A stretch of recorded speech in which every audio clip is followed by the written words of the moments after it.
তো সবার ফার্স্টে সবাইকে জানাই শুভ অক্ষয় তৃতীয়া, অনেক শুভেচ্ছা, অনেক অভিনন্দন, ভালোবাসা।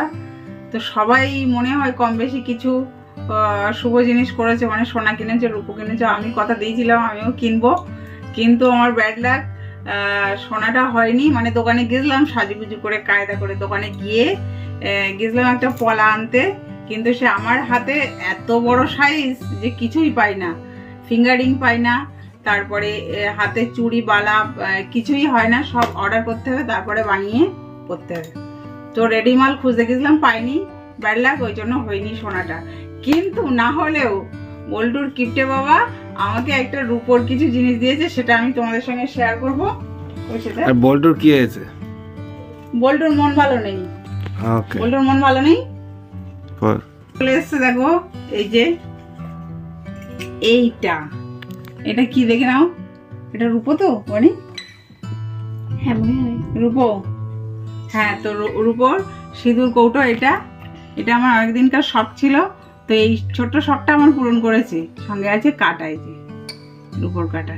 এটা হলো আমার অক্ষয় তৃতীয়ার গিফট। তোমাদের কেমন লাগলো অবশ্যই জানিও। ওই গিফটটা মানে ছোট হলেও আমার কাছে অনেক বড় পাওয়া। তো এটাই আমার পছন্দ হয়েছে। আর দোকানে গেছিলাম এটা কিনতে, তার সঙ্গে সঙ্গে আমাকে দিয়েছে মিষ্টি মুখ করার জন্য, মিষ্টি দিয়েছে। তো সেগুলো দেখে নাও যে কি কি দিয়েছে। এই দেখো দিয়েছে, এটা কি বলে, এটা এটা কি মিষ্টি? মৌচাক টাইপের কিছু হবে, প্রচন্ড মিষ্টি এগুলো। আর এই আছে ছানা গজা, এই দিয়েছে। আর সঙ্গে দিয়েছে স্পেশাল 1 বোতল ফুটি। তো এইগুলো নিয়ে আমি চলে এসেছি। আর ওখানে দিয়েছিল গ্লাসে করে স্প্রাইট, সেটা খেয়েছি। আর এগুলো নিয়ে এসেছি বল্টু বানির জন্য। ধরো নাও, ধরো। তো অবশ্যই জানিও এই জিনিসটা কেমন হয়েছে। আমার তো সুন্দর লাগছে, তোমাদের কেমন লাগছে অবশ্যই কমেন্ট করে জানাবে। হাতে মিষ্টি লেগে গেছে। আর একটা বিষয় যেটা হলো, আগামী কালকে আছে মাদার্স ডে। আর মাদার্স ডেতে বল্টু বানি আমাকে নাকি কি সারপ্রাইজ দেবে।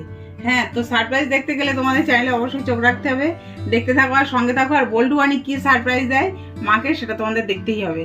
সবাইকে টাটা, সুস্থ থেকো, ভালো থেকো, লাভ ইউ, টাটা টাটা।